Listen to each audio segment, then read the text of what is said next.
and Skill, and Electronics and Information Technology for our second annual lecture.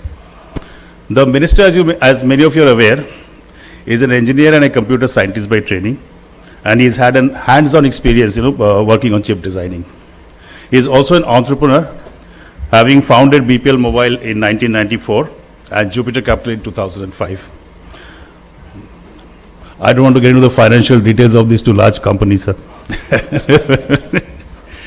He has been a member of Rajya Sabha since 2006 and has served on several parliamentary standing committees, including most recently the Joint Parliamentary Standing Committee on Personal Data Protection Bill.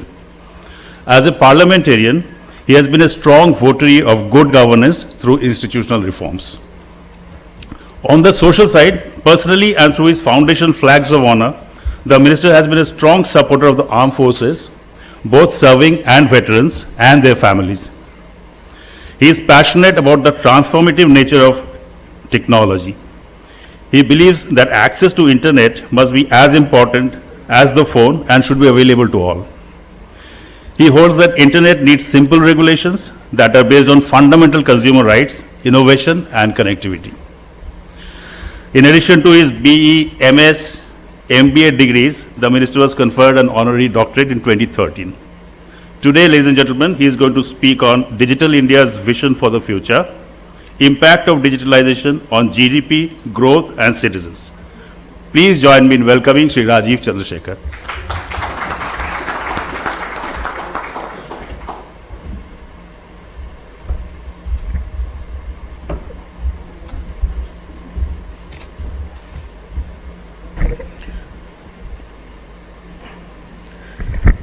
Thank you for that warm welcome, Shubho. Thank you all for having me this afternoon. Sorry about messing your schedule up a little bit, but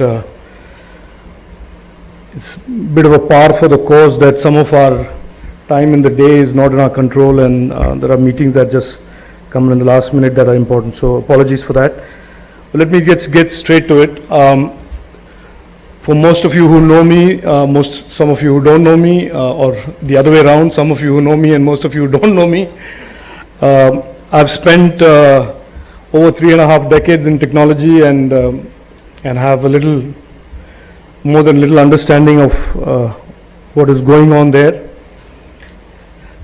And I'd like to start this conversation by saying, over those last 35 years, I've had my mix of the highs of optimism and the lows of skepticism and negativism, and I can safely testify, and you're all public affairs people and you understand certified documents, I can safely testify to the fact that never has it been more exciting, more promising, and indeed more real, the age-old narrative of India's potential.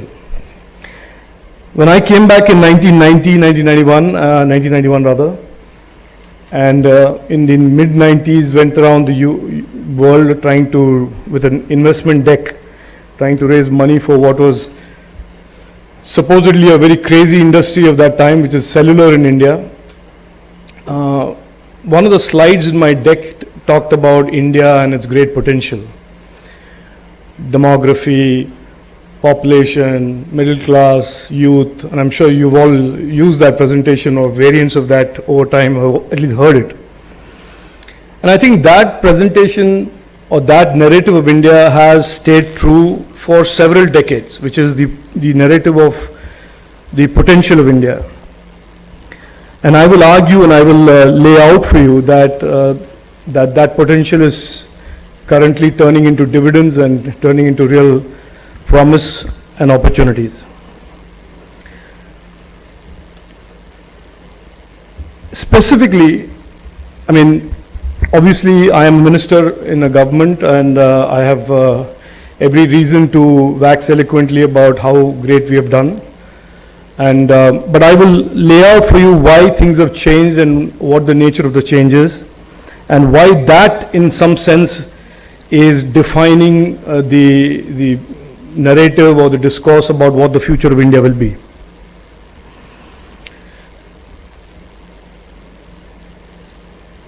We have seen over the years many things, and I've been involved in the opposition in Parliament for many years. And you heard of the 2G scam, and you heard all of that. And there were 3 or 4 broad narratives of the Indian democracy that have stayed true for several decades. And we are celebrating 75 years of independence. And I want to use those examples to show you the changes to that conventional narrative that is underway, has been underway, and is continuing to change, to tell you that India is a democracy and a country that is changing very deeply. One of the age-old narratives about India has been that, yes, democracy, but very dysfunctional in the way the government operates or the government functions. That dysfunctionality either on a spectrum of dysfunctionality veers to either corruption or just complete apathy. And famously in the late 80s, there was a Prime Minister of India who said that for every 100 rupees that went from Delhi, only 10 or 15 rupees reaches the citizen that the money is intended for. And that statement, in a lot of ways, characterized what people saw, thought, and felt about Indian government and Indian democracy. And I say these things to you, I missed making one point, but I want to make that point before I go deeper into these 3 points, is that you as public affairs professionals have a very important role in shaping how people see India, how people have seen India, and how people will see India. And one of the reasons that I agreed to speak here is not because I'm short of speaking engagements or I'm interested in necessarily seeing my picture in the newspaper, but I genuinely believe that there is a need for an engagement between this professional community and the government in articulating the kind of India that we want to build and we think we are building. So going back now to that first point about saying dysfunctionality, leakage, corruptions were the basic signature, if you want to call it, of government and democracy for many decades. And if you fast forward now, you see that that entire narrative of leaky, corruption-free subsidy delivery has been turned on its head by deeply embedding technology in governance. So today when 100 rupees is sent out, whether it's under the Prime Minister Garib Kalyan Yojana, or Prime Minister Ayush, or any other subsidy program, any other benefit program, through a technology platform, DBT, the PMJDY, the beneficiary who's in an opt-in database for that scheme or for that subsidy gets that subsidy without absolute any leakage directly to his or her bank account. So for 65, 70 years, this narrative that monies that were in the custody of the government of India never reached people without tremendous amount of leakage has been turned on its head. So that's point number 1 that I want to tell you. It's very basic, very deep, and an incredibly deep change in the narrative about India. The second one is this thing about India is a very low tax compliant nation. Tax revenues will never buoyant, and in some sense that low tax GDP ratio and low tax compliance restricts India's growth and GDP aspirations to what was loosely referred to as the Hindu rate of growth, which is hovering around 2 to 4%, and that continued for 6-7 decades. You have now in 2022 a situation where tax revenues have exceeded targets by 20%. So the 22 lakh crores was the target, and the tax collections have been 27 lakh crores. GST targets, GST collections are today at an all-time high and making indirect tax compliance grow at a very, very high rate. Why am I saying that? Capital, as you know, is the fuel to drive the GDP, to drive the economic expansion, to drive government spending and investment. And as the government and the economy sees more and more revenues accruing to the government, there is more and more investment, caveated by the fact that this investment is already, as established by my first point, is non-leaky.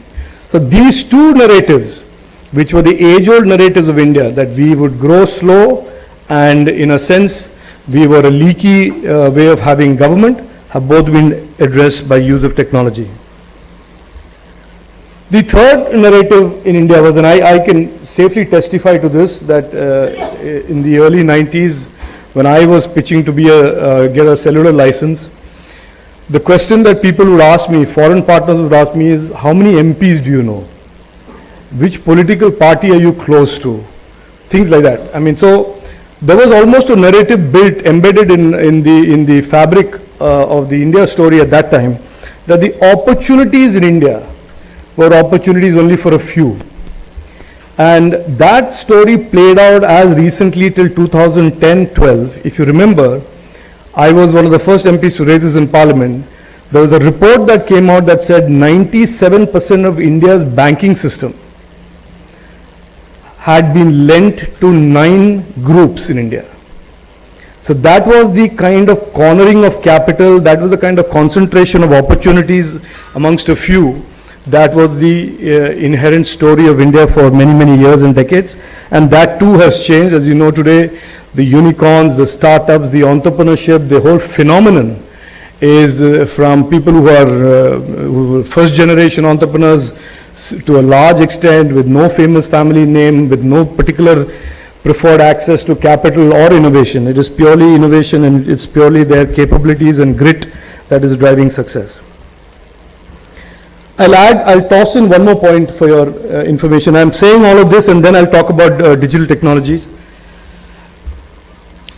Again, that politics in India and indeed the some net result of democracy in India is that because we were so hopelessly divided as a nation in castes, communities, geographies, language, religion, that we would never have a strong government. And in some sense, we were destined to have weak central governments because there will always be some coalition of conflicting interests that would get the majority in government. And we have proved as a nation, as a people, that we see the value in strong government, we see the value in strong, stable governments, and there is a direct correlation between that and economic opportunity and economic growth. So that again is a turn on the change of the narrative, or an absolute turning on its head conventional narrative. Now, so I just wanted to leave that with you. That is obviously something that happened pre-COVID, during COVID, etc., etc. If you look at the last 2 years, and then I will just lay the case for the next coming decade.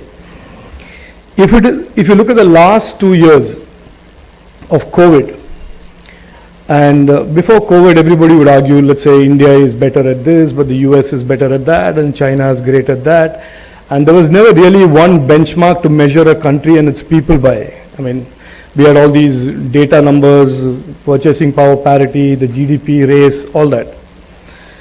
But we can all agree that all the nations of the world had to contend from 2020, early 2020 to now, very recently, the same crisis, the same intense level of disruption of lives and livelihoods was faced by the US, by the UK, the Western Europe, East Asia, Asia, India, China, everybody. And as a country, as a nation, as a people, we can now look at our performance in these 2 years and compare it to every other country, and shorn of any politics, shorn of any bias. Of course we are biased, we are Indian, we will be biased. You will conclude very seamlessly and very, very clearly that India's response during COVID has placed it amongst the list of preeminent nations who have used technology, who have used democracy, who have used their own confidence to take on this COVID that was thrust on us, prevail and come out of this succeeding and bouncing back strongly. We are the fastest growing economy in the world. We are receiving the highest FDI in the world. We are creating momentum in the innovation and eco startup faster than any other country in the world. We have vaccinated 1.8 billion Indians. 1.8 billion vaccination shots have been given to 1.4 billion Indians without any social disorder. And you compare this with what is happening in Shanghai now in the 4th lockdown, what is happening in the US in terms of their fighting the mask mandates and all of that. And I don't have a brief against the US or China, but I just want to make the point very strongly that it is absolutely clear in my mind, even if I was not a minister, even if I was not in politics, that our response, our conduct as a country, our capabilities that were developed during these 2 years in taking on this very, very unprecedented, unknown virus that was thrust on us from wherever it was thrust on us, has been exemplary. And there was a combination of technology at work here, there was a combination of all of the investments that were made in governance reforms in the years preceding the COVID. And we have today reached a stage where every global leader looks at India with respect and awe, not just in terms of our healthcare response, but also in terms of our economic performance and economic bounce back. And this is no small achievement. I was just in a meeting earlier in the morning where people were talking about the last 3 years, and I said, I was just making this very gentle case that I think if you want to just report card the last 3 years, it is about how we as a nation, people, government, states, centers, work to defeat this pandemic and prevail over it, if not defeat it. This leads us to looking at the next 10 years. The Prime Minister has called it the India's decade, and there is a reason for it. And there is ample evidence all around you on which way the world is going and which way the country is going. The first piece of evidence is the rate of digitization, the acceleration of digitization of governments, enterprises, and consumers around the world is at the word is brisk, but if there is a faster word than brisk, it's briskest or brisker than anything that we've seen in the history of humankind. That acceleration, along with the second clear, visible evidence of tectonic changes in what was the traditional GVCs or global value chains of electronics and digital products and services around the world, and this move away from this dependence on maybe one center of gravity around which the GVC had been built, is a second piece of evidence. So higher accelerated rate of digitization, GVC shifting away from a particular direction and moving in, looking for alternate directions. Third, our own digital consumption as a nation, our own rate of digitization of government, and our own sense of confidence in terms of innovations for the forthcoming era of changes in computing, mobility, automotive, all of which are siliconizing, which are digitizing at a rate that we could not even imagine 2-3 years ago, leads us to one conclusion and one conclusion only, which is that India is at the center, in the middle of coming together of a multiple set of factors that presents to it a significant digital opportunity. And the digital opportunity covers a span from products on one hand, to services, and to a whole range of areas in between, including deep tech, emerging tech, and the R&D, and including, I believe strongly, and I've said this in the past, also the future of the internet with Web 3.0. This is the new normal. And when Pat Gelsinger came in recently and met the Honorable Prime Minister, he tweeted that the next 10 years represents great opportunity for India. So this is not a view that is, because I'm a Minister of IT, that I come out and trot out, and of course it is my job to evangelize and advocate the future, but I can assure you that this opportunity for $1 trillion digital economy for India is a real one. And most importantly, it is that most of the world seeks this presence of India as a trusted partner of products and services. I will end quickly by just referring to this one point that I made about the digital opportunity, which is the rate at which the government is digitizing. The government today is digitizing at a phenomenal rate. We will have over the next few months and years, almost every part of the government digitized, and the engagement between the citizen, the digital Nagrik, and the government be catalyzed even further. We have 800 million Indians today who are online. I see by 24, 25, that number rapidly hitting 1.2 billion at the very minimum, as both the BharatNet piece rolls out and completes the last mile, and the 5G and the other mobility, wireless mobility products enter the market. So we are at an interesting sweet spot, as the tech services companies can testify to. They've grown 16% this year on a base of $200 billion, which has never happened in the history. I refer to this as the second Y2K moment for India and the digital economy, and I'm absolutely confident that we will get to $1 trillion digital economy very, very quickly. I will say this in the end, that as we look around the world and as we now raise the bar on our ambitions to include semiconductors and semiconductor fabs, there is a task that I would lay out for you all to help with, which is the general perception about India in these matters of seriously high tech and deep tech. There is, in some pockets, still the general residual feeling that India is not ready for these kind of technologies, and that perception is shaped by many years of us doing software services and consulting of the kind that we have done, and we have done well in that.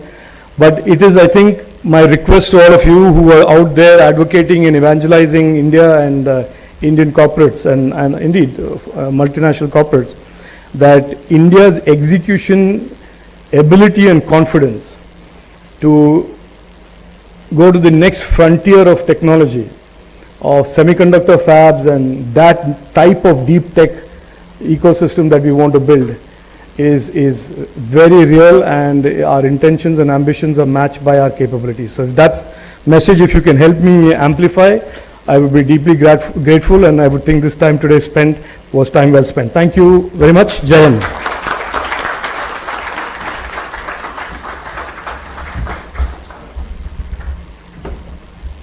Sir, I've collected a set of questions from the delegates, but I know there is constraints on time.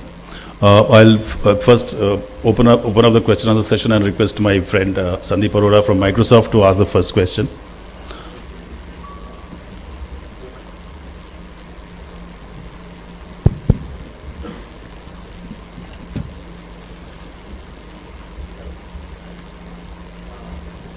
Sir, thank you for your words. I think very encouraging. Quick question: as we formalize FTAs, go beyond Australia, UAE, we'll look at UK, EU.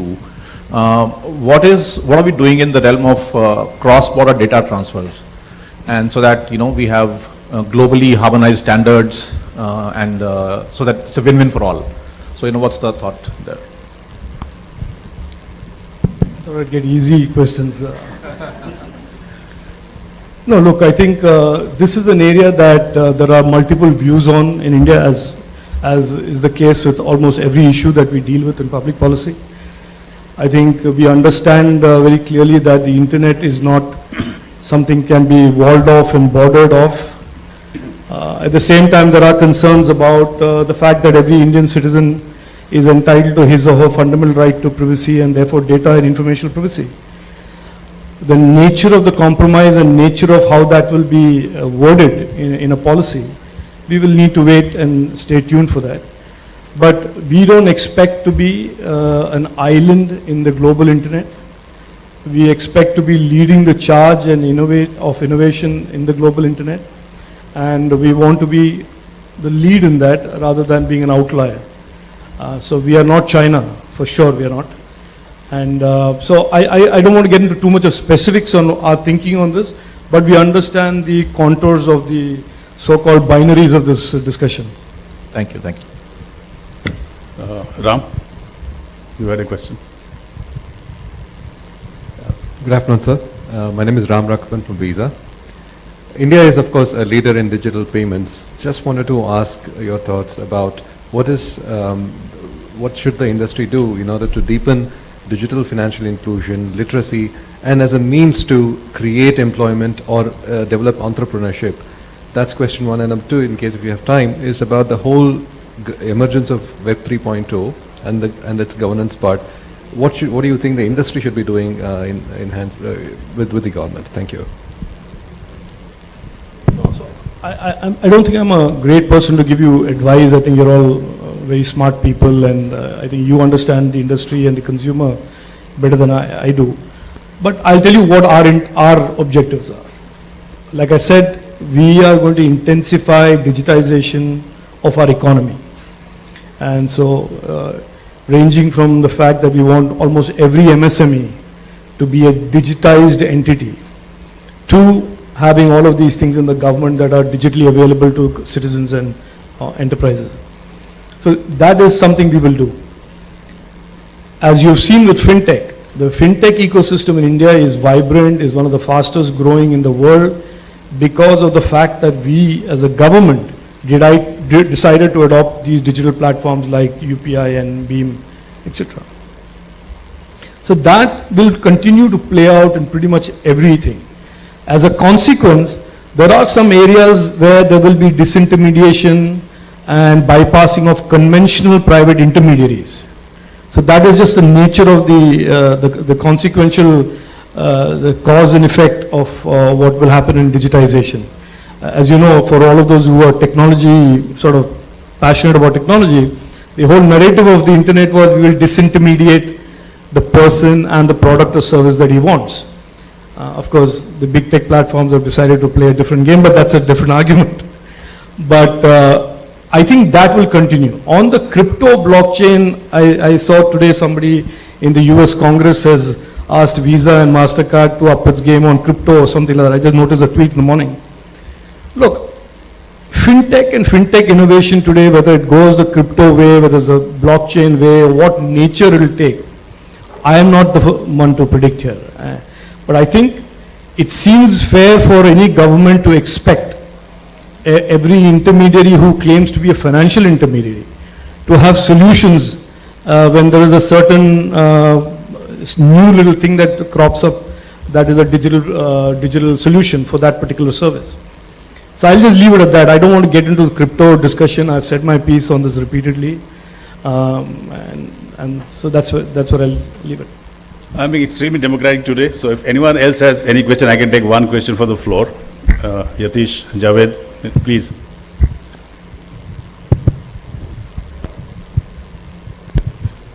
One question, we've seen that the rise of big tech, and we've seen India's response to that. And we're seeing that the public policy change is not happening through legislative means, but it is more happening through digital public goods. Do you see this as a leadership or as a standard going forward in the next 5-10 years? No. I think, let me say this to you, that on the issue of the internet, our view is very clear. Our policy making, rule making, every action that we take, including investments in public goods, would be aimed at ensuring that the internet is always open.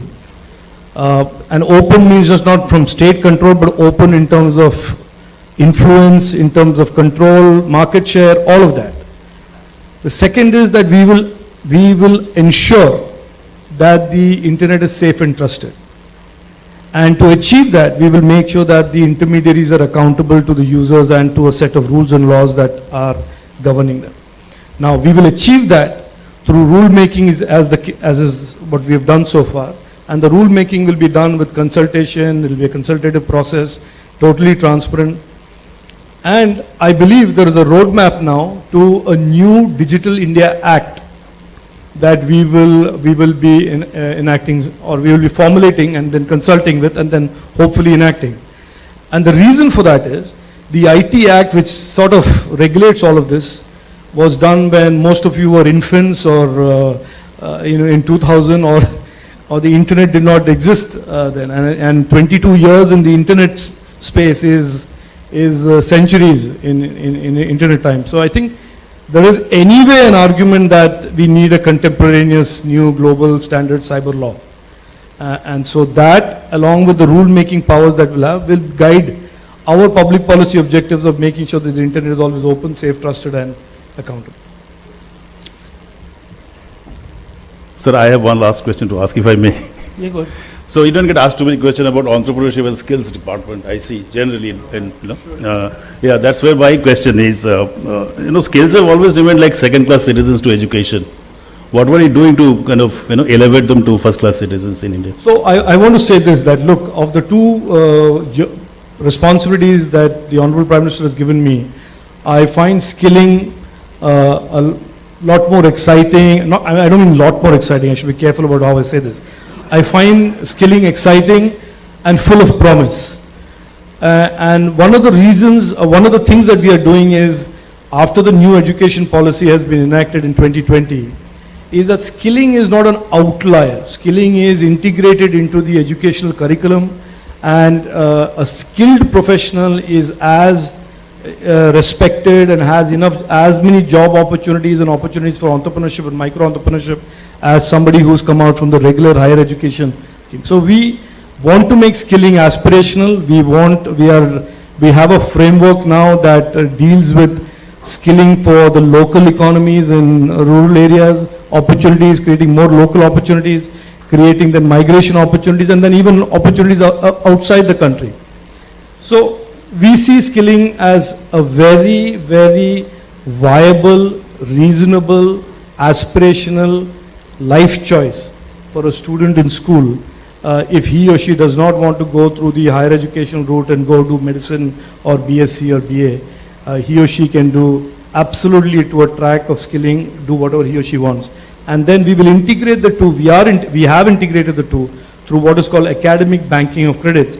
So somebody who goes down the skill route, wants to come back into engineering, he or she can bank the credits that he or she has got through skilling, and then progress to the traditional higher education route. So it is, in my opinion, one of the most important reforms in post-independence India that impact the youth of India, which is that you really are giving them multiple life choices rather than the same old, graduating and doing that. I have 7 more questions, sir, but may I request Ranmay to deliver a vote of thanks?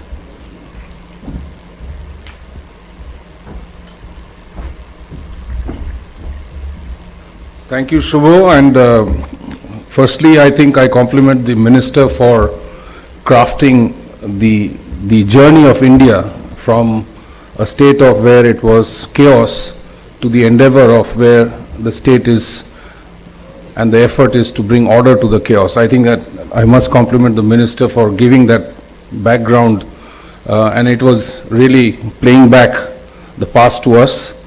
I also thank him for taking the responsibility for 2 of the most significantly transformational areas where India will make a difference in the future, which is to bring technology, high-tech into the country and make it as if we are going to be in the eye of the storm of the next transformation of technology, from his electronics hat and the demographic dividend benefits of the country that he wears with his skills hat.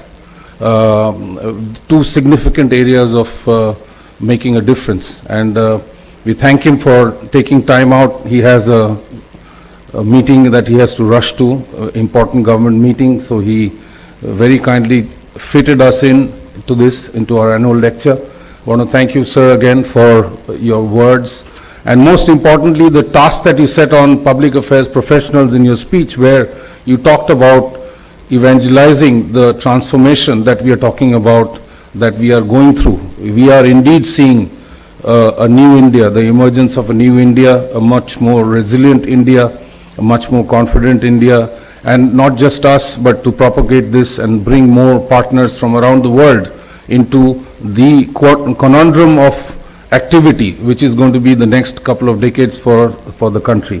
Thank you once again. Thank you, Shubho, for your presidentship. Thank you, Virat, for your vice presidentship. He is on a virtual connect, and he can be seen on the screen. He's not keeping good health. Thank you to all the management committee members of PAFI and all the members of PAFI and other corporates who are participating in this afternoon today in this annual lecture. I want to just end by 2 announcements that obviously lunch is going to be right after this program as the minister leaves. I wish he would have joined us, but he has a he has an event to go to. Pack. We will see if Taj can figure that out quickly. And the other is all PAFI members. There is the annual general meeting right after lunch, so you're requested to stay back. Once again, thanking the Honorable Minister for his time and his rendition this afternoon. I want to thank all of you to have come this afternoon to attend the PAFI annual lecture today. Thank you very much.